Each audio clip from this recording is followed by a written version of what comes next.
Hello दोस्तों, नमस्कार। कैसे हैं आप सब? आई होप कि आप सब अच्छे होंगे और खूब बढ़िया से मन लगाकर पढ़ाई कर रहे होंगे।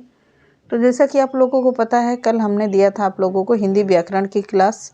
आज उसी के आगे कंटिन्यू करते हैं। हिंदी साहित्य के प्रश्न होंगे, 2-4 प्रश्न में व्याकरण के भी देखने को मिलेंगे। तो क्लास बहुत ही इम्पोर्टेंट है, तो वीडियो को स्किप मत करिएगा और अच्छे से वॉच करिएगा, पूरा देखिएगा। टाइम हो तो लिख भी लीजिएगा, नोट कर लीजिएगा, कहीं एक प्यारी सी नोट्स बना लीजिएगा अच्छी सी। तो चलिए स्टार्ट करते हैं आज के सेशन को। आज के सेशन का पहला प्रश्न देखते हैं। कृष्ण भक्ति काव्य का सबसे प्रसिद्ध काव्य कौन सा है? तो कृष्ण भक्ति काव्य का सबसे प्रसिद्ध काव्य क्या होगा? सूर सागर है। क्या है? सूर सागर है, जो इम्पोर्टेंट है। क्या है? सूर सागर है। अगला प्रश्न देखते हैं। रस भक्ति काव्य का सबसे प्रसिद्ध काव्य है। रस भक्ति काव्य का सबसे प्रसिद्ध काव्य क्या माना जाता है? तो क्या माना जाएगा? रामचरितमानस को माना जाता है। रामचरितमानस कौन सी भाषा में लिखा गया? अवधी भाषा में लिखा है। लिखा किसने है? तुलसीदास जी ने लिखा है। अगला है, भक्ति काल को हिंदी काव्य का स्वर्ण युग घोषित करने वाले प्रथम व्यक्ति थे। यानी भक्ति काल को हिंदी काव्य का स्वर्ण युग घोषित करने वाले प्रथम व्यक्ति कौन थे? किसके बारे में कह रहा है? तो जॉर्ज ग्रियर्सन के बारे में कह रहा है।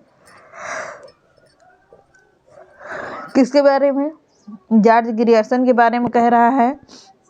अगला प्रश्न है, सतसई परंपरा का आरंभ माना जाता है। सतसई परंपरा का आरंभ माना जाता है। कब से कब तक का माना जाता है? तुलसी सतसई से माना जाता है।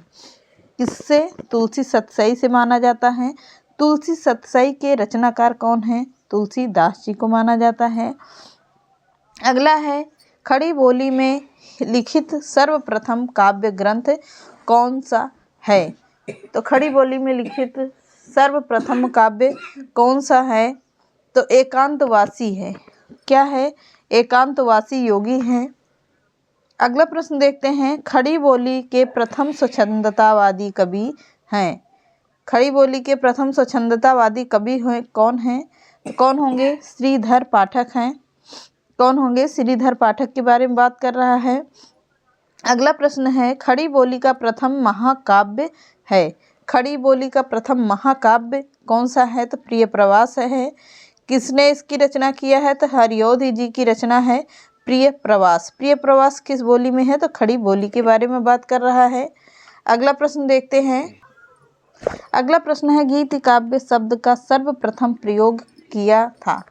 सर्वप्रथम प्रयोग किसने किया था गीत काव्य का? लोचन प्रसाद पांडे ने किया था। किसने किया है? लोचन प्रसाद पांडे ने किया है। अगला प्रश्न देखते हैं। छायावाद की प्रथम कृति कौन सी है? तो छायावाद रचना किसकी है? जयशंकर प्रसाद की है। किसकी है? जयशंकर प्रसाद की है छायावाद रचना। अगला प्रश्न देखते हैं। शुक्ल के अनुसार, यानी रामचंद्र शुक्ल के अनुसार कह रहा है, छायावाद का प्रथम व प्रतिनिधि कवि कौन है? तो रामचंद्र शुक्ल जी के अनुसार छायावाद का प्रथम व प्रतिनिधि कवि कौन माने जाते हैं? पंत जी माने जाते हैं। किसे? सुमित्रानंदन पंत जी को माना जाता है। अगला प्रश्न है, मुक्त छंद का प्रथम प्रयोग करता है। तो मुक्त छंद का सबसे पहले प्रथम प्रयोग बात कर रहा है कि मुक्त छंद का सबसे पहले प्रयोग किसने किया था? तो निराला ने किया था। किसने? निराला ने किया था। अगला प्रश्न है, सूर्यकांत त्रिपाठी निराला की प्रथम कविता है। सूर्यकांत त्रिपाठी निराला जी की प्रथम कविता कौन सी है? तो जूही की कली है। कौन सी कविता है? जूही की कली है। अगला प्रश्न है, जयशंकर प्रसाद की प्रथम काव्य कृति कौन सी है? तो जयशंकर प्रसाद की प्रथम काव्य कृति कौन सी है? उर्वशी है। कौन सी है? उर्वशी है। अगला प्रश्न है, जयशंकर प्रसाद की प्रथम छायावादी काव्य कृति के बारे में पूछ रहा है। तो जयशंकर प्रसाद की प्रथम छायावादी काव्य कृति कौन सी है? तो यह झरना के बारे में बात कर रहा है। कौन सी रचना? झरना है। अगला है, सुमित्रानंदन पंत की प्रथम कविता कौन सी है? तो सुमित्रा नंदन पंत जी की कविता, पहली कविता कौन सी है? गिरजे की घंटा। इसका गिरजे का घंटा है, बहुत ही इम्पोर्टेंट रचना है। अगला प्रश्न है निम्नलिखित में से अर्ध स्वर कौन सा है? तो निम्नलिखित में से अर्ध स्वर कौन सा है? तो या है, आधा या होगा और आ मिलाकर पूरा या बनता है, अर्ध स्वर कहलाता है। अगला प्रश्न है भरत मुनि ने अपभ्रंश को नाम दिया है। तो भरत मुनि ने अपभ्रंश को क्या नाम दिया है? अशुद्ध भाषा का नाम दिया है। किसका? अशुद्ध भाषा का नाम दिया है। अगला प्रश्न है चोल शासकों की भाषा क्या थी? तो चोल शासकों के बारे में बात कर रहा है। तो चोल शासकों की भाषा कौन सी थी? तमिल थी। कौन सी भाषा थी? तमिल भाषा थी। अगला है जनमेजय का नाग यज्ञ। जनमेजय का नाग यज्ञ किसकी कृति है? तो जनमेजय का नाग यज्ञ है जयशंकर प्रसाद की कृति। अगला प्रश्न है छायावादी कवियों ने जब आध्यात्मिक प्रेम को अपनी कविताओं में व्यक्त किया था तो ऐसी कविताओं को किस वाद के अंतर्गत रखा गया है? बहुत ही इम्पोर्टेंट प्रश्न है ये।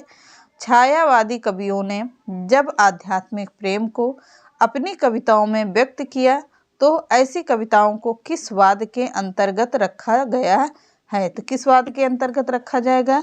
रहस्यवाद के अंतर्गत रखा जाता है। किसके अंतर्गत? रहस्यवाद के अंतर्गत। अगला प्रश्न है काव्य क्षेत्र में प्रबंध शिरोमणि की उपाधि किसने दी है? तो काव्य क्षेत्र में प्रथम शिरोमणि की उपाधि किसने दिया है? तो मैथिली शरण गुप्त ने दिया है। किसने? मैथिली शरण गुप्त के बारे में बात कर रहे हैं। अगला है तोड़ती पत्थर। तोड़ती पत्थर कविता के कवि कौन हैं? तो यह तोड़ती पत्थर कविता किसकी है? सूर्यकांत त्रिपाठी निराला जी की है। अगला प्रश्न है कौन सी बोली पश्चिमी हिंदी की नहीं है? प्रश्न है नहीं है जो वाले ज़्यादा प्रश्न पूछे जाते हैं आप लोगों की परीक्षाओं में, तो नहीं है पर विशेष ध्यान दीजिएगा, ऐसे गोला करिएगा। कौन सी बोली पश्चिमी हिंदी की नहीं है? तो बघेली बोली पश्चिमी हिंदी की नहीं है। कौन सी बोली? बघेली हिंदी। अगला प्रश्न है इनमें से संयुक्त व्यंजन कौन सा है? तो इसमें से संयुक्त व्यंजन एक ही है, जा और इया को मिलाकर ज्ञा बनता है। तो क्या है? संयुक्त व्यंजन कहलाता है।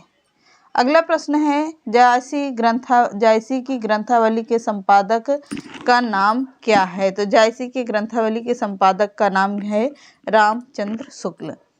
जायसी को इसके बारे में कह रहा है तो मलिक मोहम्मद जायसी के बारे में कह रहा है। मलिक मोहम्मद जायसी की रचना कौन सी है?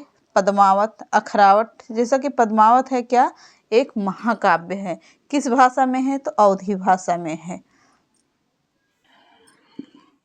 अगला प्रश्न देखते हैं वीर रस का अस्थाई भाव क्या है? तो वीर रस का अस्थाई भाव पूछता है तो वीर रस का अस्थाई भाव है उत्साह।